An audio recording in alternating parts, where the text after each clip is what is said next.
महावीर अभिमन्यु। अर्जुन एवं सुभद्रा का पुत्र अभिमन्यु महाभारत महाकाव्य का अद्भुत पात्र है। भगवान श्री कृष्ण का यह भांजा अर्जुन के समान ही श्रेष्ठ धनुर्धर था। यह वीर्य में युधिष्ठिर के समान, आचार में श्री कृष्ण के समान, भयंकर कर्म करने वालों में भीम के समान, विद्या पराक्रम में अर्जुन के समान तथा विनय में नकुल और सहदेव के समान था। अभिमन्यु का विवाह महाराज विराट की पुत्री उत्तरा के साथ हुआ था। महाभारत के युद्ध में भीष्म के बाद द्रोणाचार्य कौरव सेना के सेनापति बनाए गए। दुर्योधन के उकसाने पर उन्होंने अर्जुन की अनुपस्थिति में चक्रव्यूह का निर्माण कर डाला, जिसे अर्जुन के अतिरिक्त कोई तोड़ नहीं सकता था। महाराज युधिष्ठिर इस आसन्न संकट को देखकर निराश और दुखी होकर बैठे थे। अपने पक्ष के लोगों को हताश देखकर सुभद्रा कुमार अभिमन्यु ने कहा, महाराज, आप चिंता न करें। आचार्य ने सोचा होगा कि अर्जुन आज दूर हैं, चक्रव्यूह रचाकर पांडवों पर विजय पाएं, किंतु मेरे रहते उनकी यह मनोकामना कभी पूर्ण नहीं होगी। मैं कल अकेला ही इस व्यूह का भेदन करके कौरवों का मान मर्दन करूंगा। युधिष्ठिर ने पूछा, बेटा, पहले यह बताओ कि तुम चक्रव्यूह भेदन की क्रिया जानते हो। अर्जुन की यह दिव्य विद्या तुम्हारे साथ कैसे आई? बात उस समय की है जब मैं माता के गर्भ में था। एक बार उन्हें निद्रा नहीं आ रही थी और उनकी तबीयत घबरा रही थी।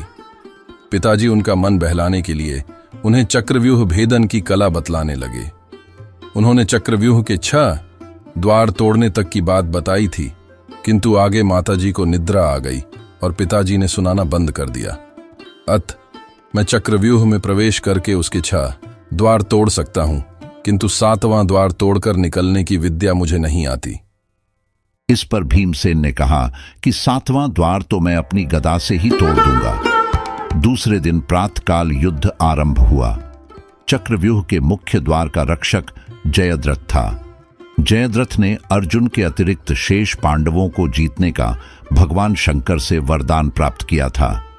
अभिमन्यु ने अपनी बाण वर्षा से जयद्रथ को मूर्छित कर दिया और व्यूह के भीतर चला गया, किंतु भगवान शंकर के वरदान से भीमसेन आदि अन्य योद्धाओं को जयद्रथ ने रोक दिया।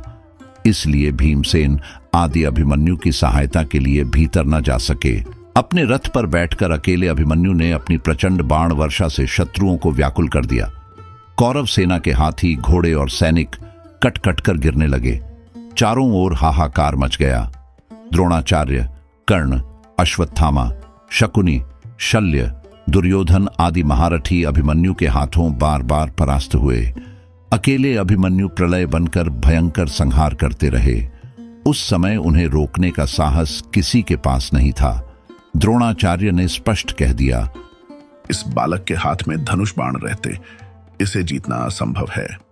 अंत में कर्णादि 6 महारथियों ने अभिमन्यु पर अन्यायपूर्वक आक्रमण किया। उन लोगों ने अभिमन्यु के रथ के घोड़ों और सारथी को मार दिया, उसके रथ को छिन्न भिन्न कर दिया तथा धनुष भी काट दिया। फिर अभिमन्यु ने अपने रथ का पहिया उठाकर ही शत्रुओं को मारना शुरू कर दिया। उसी समय दुशासन के पुत्र ने पीछे से उसके सिर में गदा का प्रहार किया, जिससे महाभार का यह अद्भुत योद्धा वीरगति को प्राप्त हुआ।